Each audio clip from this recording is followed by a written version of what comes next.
Hey travelers, Captain Carmen here. So I've gotten a lot of inquiries about river cruising. I get questions all the time, and I've gotten some really great feedback from the video I put out recently where I compared the 3 river cruise lines that I sailed on. I've been on Tauck, Waterways and Viking, and if you want to take a look at that, I'll put a link to it in the description.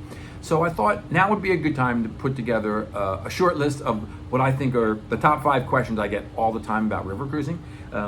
This is just a great place to start to get some information, and then you can always reach out to me at any time. I'm here to help, to answer questions specific to what you're looking for in your river cruise, whether it's your first or your 5th, about where you want to go and who you want to sail on and things of that like. So the number 1 question I think I get all the time is, will I get seasick? And the answer is really no, you really won't. There's no wake or tide when you're sailing on the rivers. You will not get any of that same experience from that motion that you get on larger ships. You will know you're on water, but you just won't get the same feeling as you would on a larger ship. You'll hear the ship moving when it goes through locks. That's part of river life and river cruising, but you won't get seasick. Second most popular question I get really is, aren't river cruises expensive? And at first glance, you might think that river cruising is more expensive because there's kind of like sticker shock compared to maybe something that's a week-long traditional ocean cruise. But you really need to look at what's included and truly understand the value so you get an idea of what is in that price for a river cruise. And I can help you understand all those different aspects. That's what I love to do, and it's important that I help you do that and that you learn so that you understand what you're paying for and what you're truly getting when you see that price. I always remind travelers that river cruising is a much more intimate type of sailing experience. There's less guests, it's simpler because it's easier to get around and navigate the ships because they're smaller, and it's really a truly relaxing way to travel when you want to take a vacation. So what actually is included in the river cruise price? That's probably the third thing I get asked a lot. Most river cruising is essentially all-inclusive. And I've gone into a little detail about that when I did the comparison video that I spoke of. Again, the link is in the description. Includes your meals, your accommodations, depending on the cruise line, some alcoholic beverages with lunch and dinner, there's onboard entertainment, and there's at least an excursion in every port, and the extent of what excursions are included will vary by cruise line and sometimes by itinerary. That level of inclusiveness is really reflected in the price. That's really where a lot of the variance is, and you will see that when you're comparing those things side by side, whether it's different cruise lines on the same itinerary, things of that nature. Some of the cruise lines include more excursion choices. They include wellness programs. They might have bikes on board where other ones don't. Some have open bars for the entire trip. Other ones have no expected gratuities, where other ones you have to, that's an add-on. And some of them have really neat exclusive experiences. That's what I had on Tauck, where we got to go into a museum after it was closed just to people on the cruise. So prices do vary based on the differences. And again, if you check out the prior video I made, it really goes into detail, but I can always talk about that specifically to the cruise line or the itinerary of what you're looking for, because again, value is relevant to each individual traveler. So I'm here to help you understand that when we're talking about the price of the river cruise and the actual inclusions and that value that you get. Because at the end of the day, there's a price to get on the ship and the price to get off the ship, and I can help you understand those differences. The 4th thing I get asked a lot is, aren't the staterooms small? And that's relatively true, because you have to remember that river cruise ships are small by nature. The cabins and staterooms and the common spaces are relevant in size along with to the ship size itself. I always tell first-time river cruisers to keep that in mind, because that helps you understand the type of accommodations and the ones you're getting and what are the ones you're purchasing.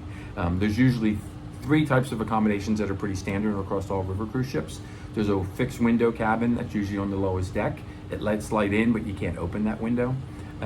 There's French balconies, sometimes called Juliet balconies, where they have a slider that allows fresh air to come in from the outside. You can pop your head out and take a look. but you can't step outside. And then there's usually other types of balcony or suite accommodations that have an outside sitting space, sometimes comboed with a French balcony and the slider. And the prices do change significantly sometimes between those categories. So you got to keep that in mind if you're looking at the cost and want to understand the value. Now, the other thing I always tell folks is that river cruise ships all have an upper deck. So if you don't mind being in a window cabin, you can always get outside on the upper deck. A lot of times on the bow or the aft of the ship, there's outside sitting areas that there's always accessibility for that to get there, which is nice. Let's see, all river cruise ships are approximately, let me see here, 440 feet long, about 38 feet wide, 3 decks high. And within that, they can accommodate usually on average, probably 158 guests. That's the middle of the road. That's what let's say Waterways has, about 158 guests on all their ships. Viking, 190, Tauck does about 110. So there's a difference between the number of people on the ships, even though the ships are the same size. So that reflects back on size of staterooms and common spaces and things of that nature. That all ties back to cost, that all ties back to value. And I help you understand that when we're talking about the different aspects and the different options that are out there. But do keep in mind that in general, your staterooms are going to be smaller than what you might get on, let's say, a standard balcony on a larger ship if you're used to doing that. But the smaller size, keep in mind, does not compromise amenities in any way, shape, or form. You know, you have wonderful food, great service, you're going to beautiful ports, and the onboard attention to detail and things like that between the cruise lines, while there might be subtle differences between their styles and the levels of service because of it's more luxury or midship when it comes to river cruising. The size of the room doesn't take away from that, so keep that in mind, and I can explain that also in more detail. So the best river cruise to sail on for the first time is really up to you. I can discuss with you the differences and what the sites is you'll see and which ones are more common, but ultimately we'll determine what makes the most sense for you when we're talking about your discussion and doing research.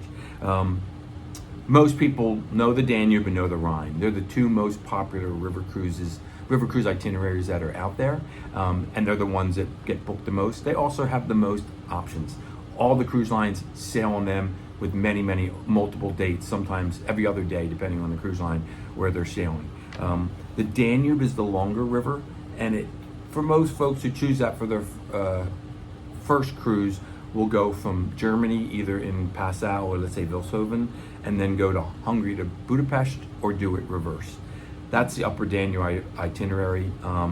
It usually stops in Vienna, Melk, you get to Salzburg, Passau, where the three rivers come together, and a lot of them go to Bratislava in Slovakia. It's generally greener because you're going through the Bavarian forest in the Wachau Valley. And for classical music lovers, the Danube is really a great choice because it gives you access to some of the cities and some of the history that really has defined classical music when it started decades ago, for sure.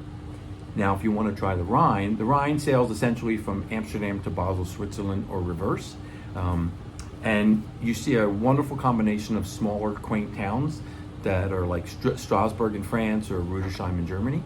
And then some more industrial cities that are a little more modern with their feel, something like Cologne, which has some great Gothic architecture with its cathedral, but has some modern elements to it too. You do traverse picturesque gorges, and you have usually a castle day where you get to see all the castles. That's a big draw for people when they want to do the Rhine River. So keep that in mind. The Rhine is also generally a busier river because it's used for river traffic for moving product, much like our highways and interstates here in the United States.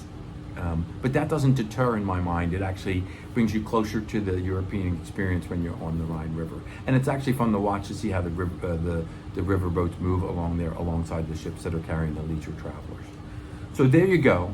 That's the top five questions that I think I get asked the most, but you will have more.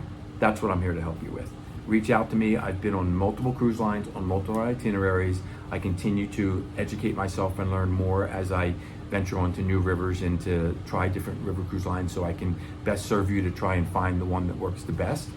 It is an excellent value in my opinion. It's a wonderful way to travel, and I would love to help you with that. So give me a call. let's talk river cruising, and let's find the one that works the best for you. In the meantime, check out that other video where I compare the river cruise lines if you haven't already, and then let's get talking and get you on that river cruise. Till then, take care. Bye.